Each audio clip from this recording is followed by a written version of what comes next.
একটা মজার হাদিস শোনাবো আপনাদেরকে। এক হাদিসে তিনি 8 জন সাহাবাকে এপ্রিসিয়েট করেছেন, তাদেরকে 8টা কমপ্লিমেন্ট দিয়েছেন।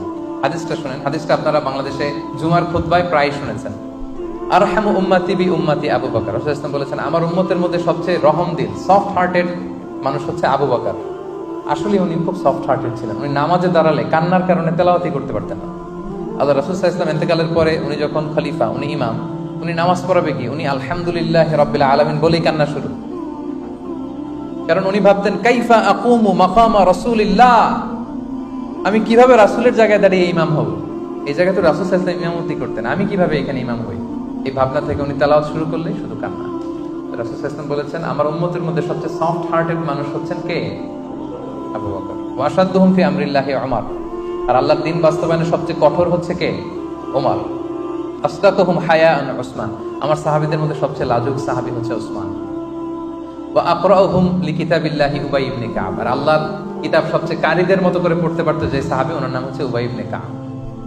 ওয়া আফরাদুহুম যায়েদ ইবনে সাবিত। আর উত্তরাধিকার বন্টনের নীতিমালা সবচেয়ে ভালো জানে যায়েদ। বলতেছেন আর এক এক সাহাবী খুশিতে বাকবাকো গদগদ হয়ে যাচ্ছে, মানে খুশিতে রাসূল সাল্লাল্লাহু আলাইহি ওয়াসাল্লাম আমাকে কমপ্লিমেন্ট দিচ্ছে। তারপর হচ্ছে ওয়া আ'লামুহুম বিল হালালি ওয়াল হারামি মুআয ইবনে জাবাল। হালাল হারামের স্পেশালিস্ট হচ্ছে মুআয ইবনে জাবাল।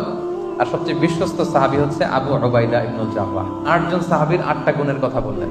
আপনাদের কি মনে হয় রাসূল সাল্লাল্লাহু আলাইহি ওয়াসাল্লামের মুখ থেকে এই কমপ্লিমেন্ট গুলো পেয়ে ওনারা খুশি হয়েছেন না? আরো কিভাবে ভালো করা যায় ওনারা আরো ইন্সপিরেশন পাইছেন না? পেয়েছেন। আচ্ছা, এই হাদিসে ছিল সবচেয়ে কারি সাহাবা হচ্ছে উবাই ইবনে কাব। আচ্ছা, সবচেয়ে সুরেলা কণ্ঠের সাহাবীর নাম হচ্ছে আবু মুসা আল আশআরী রাদিয়াল্লাহু তাআলা আনহু। সবচেয়ে সুরেলা গলা, হ্যাঁ, সবচেয়ে মেলোডিয়াস ভয়েস ছিল। উনি একবার রাতে তেলাওয়াত করতেছেন, ওনার বাসার পাশ দিয়ে রাসূল সাল্লাল্লাহু আলাইহি ওয়াসাল্লাম যাচ্ছে। রাসূল সাল্লাল্লাহু আলাইহি ওয়াসাল্লাম থেকে এত সুন্দর গলা, রাসূল সাল্লাল্লাহু আলাইহি ওয়াসাল্লাম আর যাচ্ছেন না, উনি শুধু শুনতেছেন। পরের দিন আবু মুসা আল আশআরীকে ডেকে রাসূল সাল্লাল্লাহু আলাইহি ওয়াসাল্লাম কি বললেন দেখেন। রাসূল সাল্লাল্লাহু আলাইহি ওয়াসাল্লাম বললেন, ইয়া আবা মুসা লাকাদ উতিতা মিজমারান মিন মাজামিরি আলি দাউদ। দাউদ নবীর কণ্ঠে আল্লাহ যে সুরের ঝংকার ঢেলে দিয়েছেন, এই উম্মতের মধ্যে আল্লাহ তোমার গলায় সেই সুরের ঝংকার ঢেলে দিয়েছেন।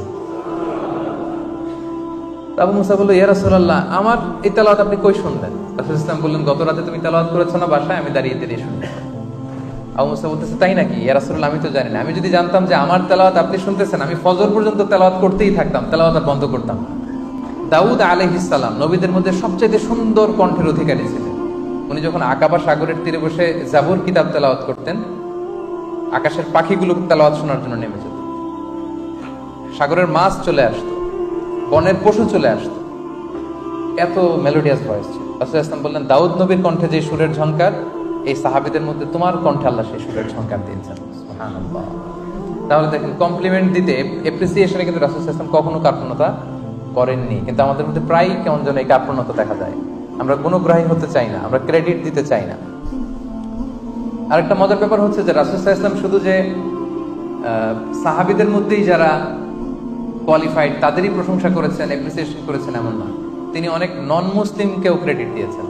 অমুসলিম, তারা মুসলিম না, তারপর রাসূল সাল্লাল্লাহু আলাইহি ওয়াসাল্লাম তাদের কি করেছেন? প্রশংসা করেছেন। যেমন ছোট্ট একটা উদাহরণ দেই।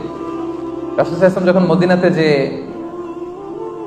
পিস এগ্রিমেন্ট করলেন ইহুদিদের সাথে, যে মদিনায় অ্যাটাক হলে আমরা সবাই মিলে মদিনাকে সেভ করব।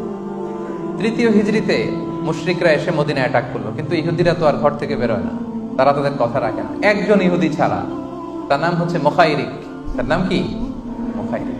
সে তার কথা রেখেছে, কোনো ইহুদি কথা রাখেনি, একজন কথা রেখেছে। সে ইহুদি হয়েও উহুদের যুদ্ধে মুসলমানদের পক্ষে কাফেরদের বিরুদ্ধে যুদ্ধ করে করে নিহত হয়েছে।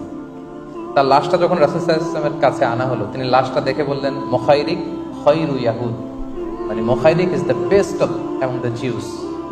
ইহুদিদের মধ্যে সবচেয়ে শ্রেষ্ঠ হচ্ছে মুখাইরিক, কেননা সে তার কথা রেখেছে। সুবহানাল্লাহ। তার মানে এপ্রিসিয়েশনটা রাসূল সাল্লাল্লাহু আলাইহি ওয়াসাল্লাম যে শুধু মুসলিমদেরই করতেন, তার সাহাবাদেরই করতেন এমন না।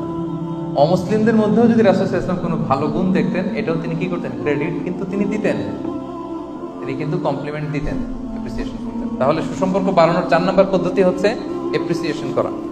আল্লাহ রাসূল সাল্লাল্লাহু আলাইহি ওয়াসাল্লাম, একটা মজার ব্যাপার বলি, আল্লাহ রাসূল সাল্লাল্লাহু আলাইহি ওয়াসাল্লাম নিজে যেমনি অসুস্থদের দেখতে যেতেন, সাহাবারাও কিন্তু এই প্র্যাকটিসটা করতেন। একবার রাসূল সাল্লাল্লাহু আলাইহি ওয়াসাল্লাম জিজ্ঞেস করলেন, আজকে নফল রোজা রেখেছো কে?